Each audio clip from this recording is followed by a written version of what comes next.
Yo guys, what is up? It is Copier here, and today I'm bringing you a new video. Today's video I'm going to be explaining how to be more consistent in the hardpoint game mode in Call of Duty. Step 1 of doing this is learning what to push and when to push it. This basically means if you're a submachine gun player or an AR player, that you know what you can push out and what you cannot push out at what times to make the other team spawn out. Step 2 is to learn where the enemy will spawn depending on where your team is set up.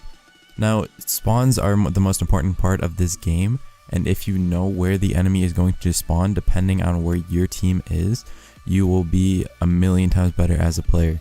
This basically means knowing that if your whole team is set up in back mansion, they're going to spawn front mansion or vice versa. That is just one example of it, but there are plenty of examples that when you can watch pros gameplays or anybody's gameplays that are relatively good at the game and they know where they're set up, they know which way that they have to be looking that the enemy is going to be coming from, just based off the spawns, so it helps tons. Number 3 is learning when to play the objective and when to slay. Even if you're an OBJ player, you do not have to be in the objective the whole time. There's times where you need to slay out and wait for your team, if that makes any sense.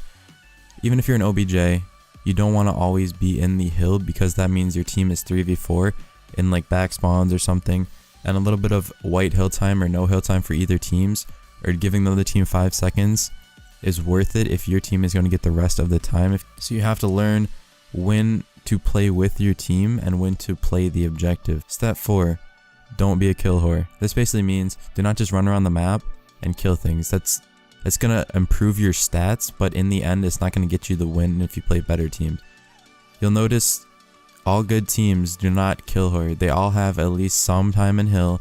They all know where to play spawns. If they don't have time in hill, they're playing spawns, getting spawns for their team, and doing stuff that benefits the team, not just your stats. Step number 5 is learning how to influence spawns. This is the most important part of all of these steps. The most important step.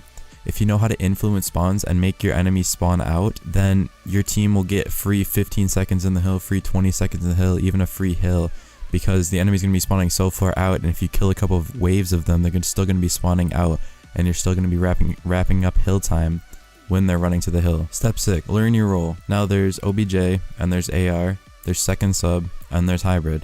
Those are basically the roles for Black Ops 3. They're not as solid as the roles from Black Ops 2 or Call of Duties where there was less diversity in playstyles, but learning how to play your role is really important because let's say you're a submachine gun player, you do not want to be playing far range gunfights like an assault rifle player would be doing, and vice versa for the assault rifle player, you do not want to be playing the close range engagements like a submachine gun player should be, and it really helps your team as a whole if you learn your role. And step number 7, this is probably the most common sense step, and this step is you have to have a good shot. And this basically means you have to be able to shoot your guns and hit your opponents well. You have to be able to outgun your opponents when you are set up, or else these setups are never going to work, and the rest of the steps are kind of obsolete and they will not work for you. Alright guys, those are the 7 steps that I made in order to be more consistent in the hardpoint game mode in Call of Duty.